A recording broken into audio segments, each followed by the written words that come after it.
আজ একটু অন্যরকম করে আলুর দম বানাবো, তাই আজ তো নিরামিষ, অষ্টমী নিরামিষ।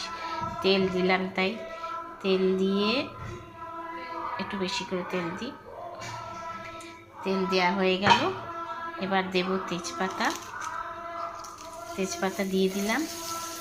দিয়ে আসলে অষ্টমীর পুজো হচ্ছে তো, সামনেই আমাদের দুর্গা মন্দির, সেই জন্য মন্ত্রগুলো সব শোনা যাচ্ছে।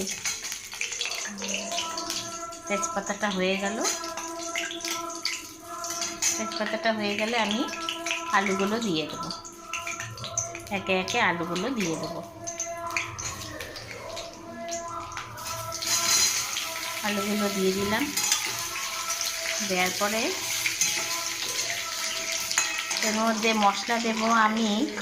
এখানে রয়েছে টমেটো বাটা, এখানে রয়েছে কাজু কিশমিশ আর পোস্ত বাটা, এখানে আছে আমুল দুধের গুঁড়ো, এটাকে আমি জল দিয়ে গুলে তারপরে এর মধ্যে দেবো। একটু অন্যরকম বানাবো, একটু সাদা আলুর দম, লুচি দিয়ে খেতে ভালোই লাগে। দেখুন কেমনি বানাই।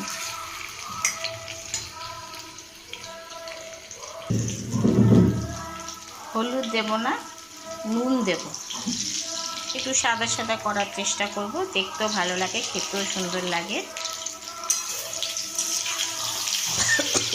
খুব কাশি হয়েছে, এত ওয়েদার খারাপ এখানে, কখনো বৃষ্টি কখনো গরম, এত রোদ, মাঝে মাঝে বৃষ্টিও পড়ছে, রোদ হচ্ছে, সেই জন্য ঠান্ডাও লেগে আছে খুব। একটু লঙ্কার গুঁড়ি দিয়ে দেবো ঝালের জন্য।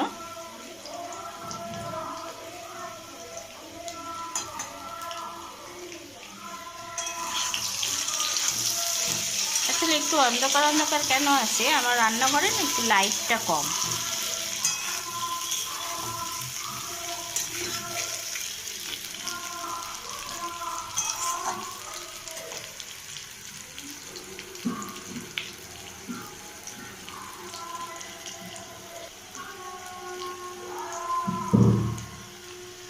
এখানে গরম জল বসিয়েছি দুধটা গোলার জন্য, নিয়ে নেব, রেখে গ্যাসটা বন্ধ করে দিই।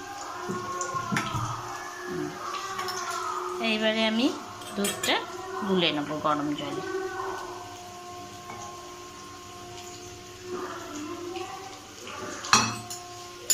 গ্যাসটা একটু সিম করে নেব। এরপরে আমি এর মধ্যে দুধ